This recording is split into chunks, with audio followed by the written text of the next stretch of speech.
오늘 주신 하나님의 말씀은 창세기 46장 28절에서 47장 12절까지 말씀입니다. 제가 47장 3절과 4절 읽도록 하겠습니다. 바로가 요셉의 형들에게 묻되 너희 생업이 무엇이냐? 그들이 바로에게 대답하되 종들은 목자이온데 우리와 선조가 다 그러하니이다 하고 그들이 또 바로에게 고하되 가나안 땅에 기근이 심하여 종들의 양떼를 칠 곳이 없기로 종들이 이곳에 거류하고자 왔사오니 원하건대 종들로 고센 땅에 살게 하소서. 아멘. 오늘 우리가 함께 살펴보려고 하는 이 창세기 46장 28절에서부터 47장 12절까지의 내용은 애굽 땅에 내려온 야곱과 그리고 애굽의 총리로 지내고 있던 요셉이 20년이 훌쩍 넘는 세월 만에 부자 상봉을 이루는 장면, 그리고 이 요셉의 형들과 아버지 야곱이 바로 앞에 서는 장면을 묘사해 주고 있습니다.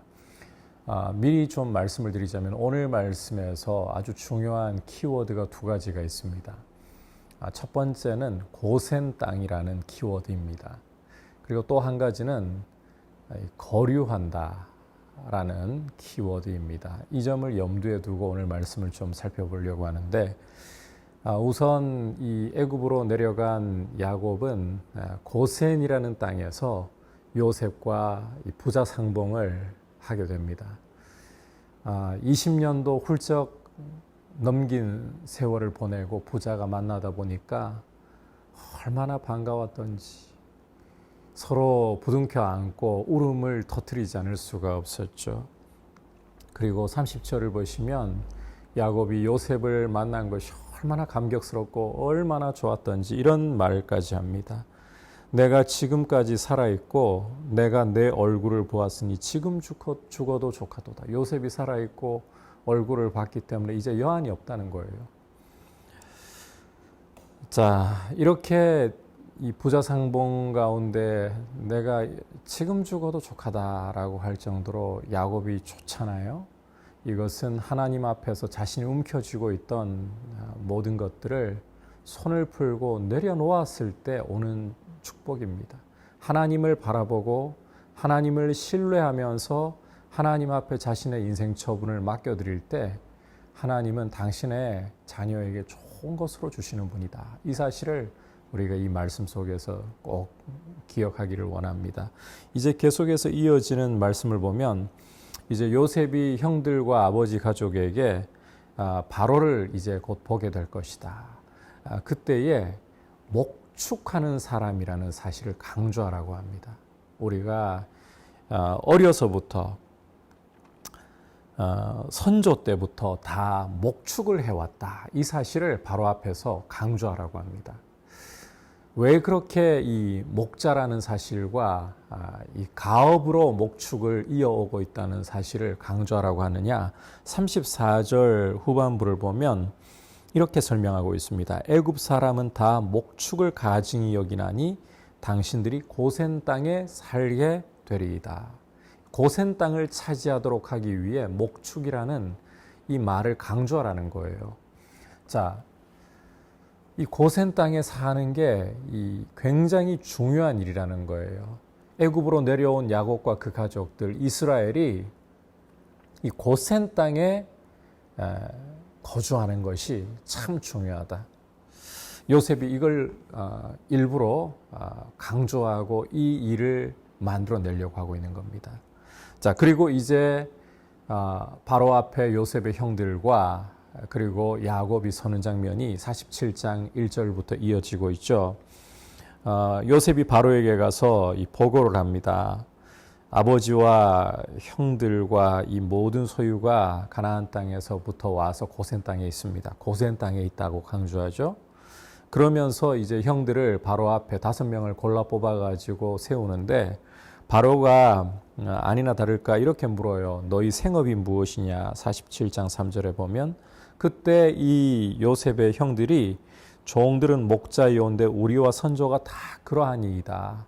이 요셉이 말해준 대로 그렇게 바로에게 자신들의 직업을 이야기하고 있죠. 더 중요한 것은 4절 말씀이에요. 이 요셉의 형들이 뭐라고 계속 대답하는가 하면 그들이 또 바로에게 고하되 가나안 땅에 기근이 심하여 종들이 양떼를 칠 곳이 없기로 종들이 이곳에 거류하려고, 이 단어를 주목하셔야 됩니다. 앞서 키워드 중에 하나로 말씀드렸죠. 거류하려고 왔사오니 원하건대 종들로 고센 땅에 살게 하옵소서. 이 애굽 땅은 정착해서 영원히 살 땅이 아니라 거류할 땅이라고 이 요셉의 형들이 이야기하고 있다는 게 중요하고, 거류하기에 가장 적절한 땅이 바로 고센 땅이라는 것입니다. 그래서 요셉이 이 고센 땅을 얻게 되기를 원하고 또 형들에게 그렇게 지시하고 또 바로에게까지 이렇게 요청하게 만드는 거예요. 자, 이렇게 하자 바로가 요셉에게 어떤 말을 하는가 하면, 내 아버지와 형들이 너에게 왔은즉 애굽 땅이 내 앞에 있으니 땅의 좋은 곳에 내 아버지와 내 형들이 거주하게 하되 그들이 고센 땅에 거주하고 그들 중에 능력 있는 자가 있거든 그들로 내가 축을 관리하게 하라. 바로에게 드디어 고센 땅에, 애굽의 좋은 땅 고센 땅에 거주하라는 허락이 떨어지고 있어요. 자, 그리고 난 후에 이제는 이 야곱을, 아버지인 야곱을 바로 앞에 요셉이 인도하고 있죠.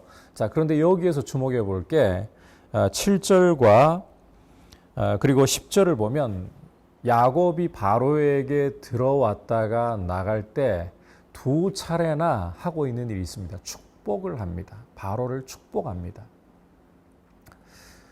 창세기 14장을 읽어보면 전쟁에서 이기고 돌아오는 아비멜렉을 살렘 왕인 멜기세덱이 영접하러 나와서 축복해 주는 장면을 볼 수가 있습니다.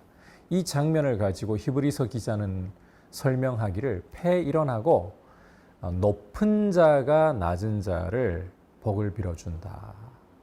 낮은 자가 높은 자에게 복 빌임을 받는다. 이렇게 설명을 합니다.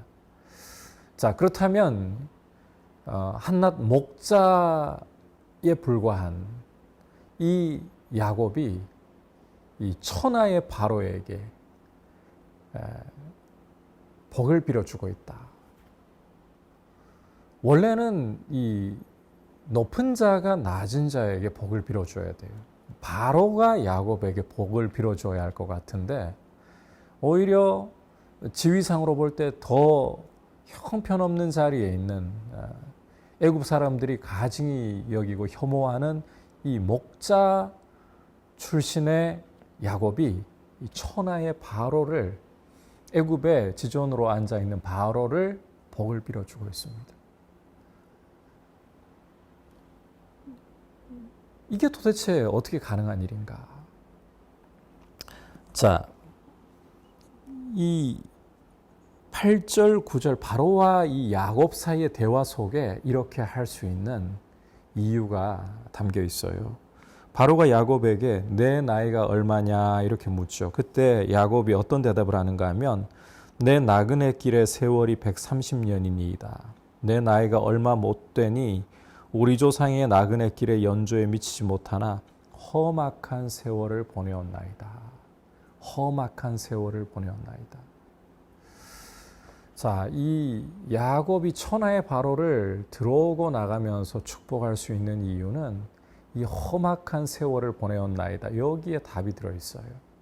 이 험악한 세월은 야곱의 삶의 우여곡절들을 잘 보여주는 표현이죠.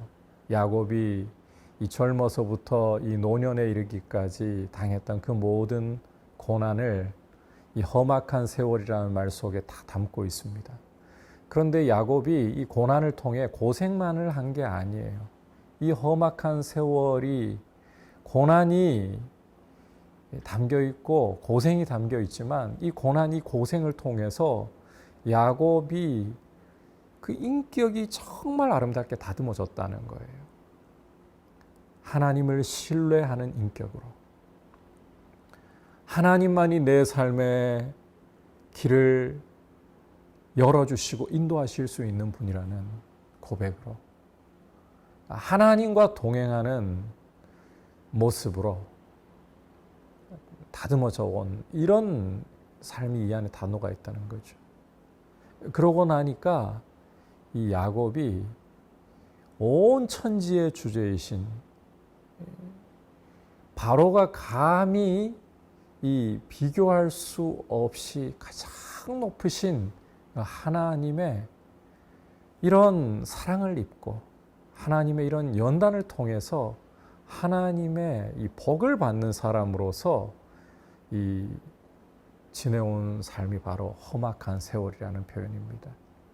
이 험악한 세월을 통해 그 하나님을 바라보고 그 하나님의 복을 참으로 알고 누리는 사람으로 바뀌어온 이것이 있기 때문에 이 바로에게 축복할 수 있는 거예요. 우리 예수 그리스도를 믿는 성도들은 말씀과 함께 연단을 받으면서 하나님의 복을 참으로 누릴 때에 세상을 향해 이렇게 야곱이 바로를 축복했듯이 축복할 수 있는 이런 아름다운 모습을 가질 수가 있는 것입니다.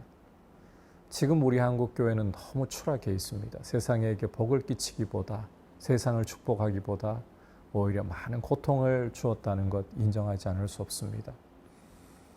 우리의 죄 때문에 그래요. 하나님의 말씀과 함께 연단받기보다 오히려 우리의 정욕으로 우리의 욕심으로 단련된 모습으로 세상에게 고통을 가했습니다. 그러나 말씀과 함께 이 야곱처럼 연단받고 우리의 이 자아가 깨어질 때 정말 이 하나님의 신령한 복을 누리고 세상을 향해서도 이 복을 끼칠 수 있는 사람으로 세워주실 것입니다. 이런 은혜를 사모할 수 있기를 바랍니다. 아울러 이 고센 땅 거류라는 이 단어를 좀 설명을 드리고 가야 할 것 같습니다. 왜 요셉은 그리고 형들은 바로에게 이 고센 땅을 얻게 해달라고 요청을 하고 고센 땅에 영원히 정착할 것이라 말하지 않고 거류한다라고 말을 하느냐.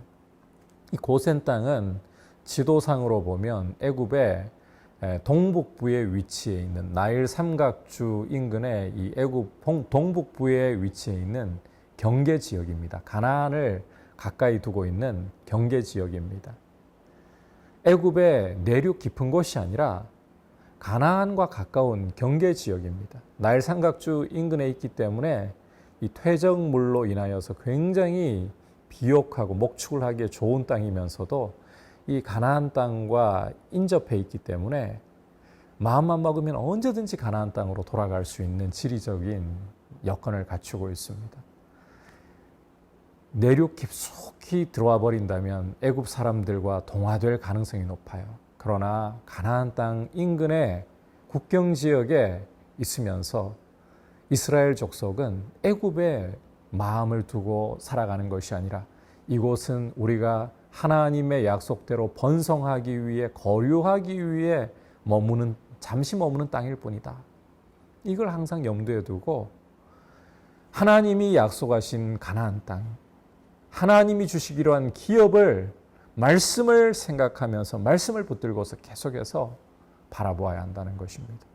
성도는 하나님의 약속을 따라 이 세상을 우리의 영원한 집으로 본향으로 생각하지 않고 나그네로서 야곱이 한 말처럼 나그네로서 이 땅을 거류하면서 살아가는 사람들입니다. 이 땅에 우리의 마음을 두는 것이 아니라 영원한 하나님의 말씀에 약속의 소망을 두고 하나님의 나라를 바라보며 살아가야 할 사람들입니다. 이 사실을 이 고센 땅, 거류라는 단어를 통해 오늘 말씀이 보여주고 있는 것입니다. 하나님의 말씀과 함께 연단받음으로 참으로 우리의 인격이 하나님의 신령한 복을 담아 세상을 축복할 수 있는 야곱과 같은 모습으로 그리고 이 땅을 우리의 본향으로 우리의 집으로 여기지 않고 하나님의 약속을 따라서 하나님의 약속에 마음을 두면서 장차 이루어지고 완성될 그 영원한 하나님의 나라, 이미 예수님이 오심으로 시작되었고 장차 완성될 그 영원한 하나님 나라를 우리의 기업으로 바라보면서 약속의 말씀 붙들고 굳게 서나가는 귀한 성도님들이 되시기를 주님의 이름으로 축복합니다. 이제 말씀을 생각하면서 함께 기도하기를 원합니다. 하나님 아버지, 야곱처럼 하나님의 말씀과 함께 하나님의 손에 붙잡혀 내 인격이 연단받게 하시고 날마다 정욕과 욕심을 십자가에 못 박고 말씀을 따라 내 자아를 부인하면서 하나님의 복을 담을 수 있는, 그리고 세상에게 복을 끼칠 수 있는 인격으로 변화되게 하옵소서. 아울러서 이 세상은 나의 영원한 집이 아니라 하나님의 나라가 바로 내가 가야 할 본향이고 나의 영원한 집입니다. 아버지의 품이 나의 영원한 집이고 안식처입니다. 오직 약속을 붙들고 하나님의 말씀을 굳게 붙들고 나그네와 행인으로서 거류하는 곳으로서 이 세상을 믿음으로 살아가게 하옵소서. 같이 기도하겠습니다. 하나님 아버지, 오늘 말씀을 통해서 야곱이 바로를 축복하는 모습을 보면서 가난하고 바로의 보기에 가난하고 천해 보이는 목자가 바로를 축복할 수 있었던 것이 하나님의 말씀으로 인격이 연단되고 고난 속에서 복을 담을 수 있는 그릇으로 빚어졌기 때문이라는 것을 저희가 보았습니다. 아버지, 저희도 하나님의 말씀과 함께 주님과 함께 동행하면서 우리 인격이 연단되어 하늘의 복을 담고 그 복을 끼칠 수 있는, 세상을 향해 그 복을 끼칠 수 있는 사람들이 되게 하여 주시옵소서. 아울러서 간구합니다. 아버지, 이 세상은 우리의 영원한 안식처도 집도 아니고 우리의 본향이 저 하늘에 있음을 바라보면서 하나님의 약속의 말씀을 붙들고 나그네와 행인처럼 이 정욕을 날마다 십자가에 못 박고 욕심을 십자가에 못 박고 말씀 따라 주님과 동행하게 하여 주시옵소서. 예수님의 이름으로 기도드립니다. 아멘.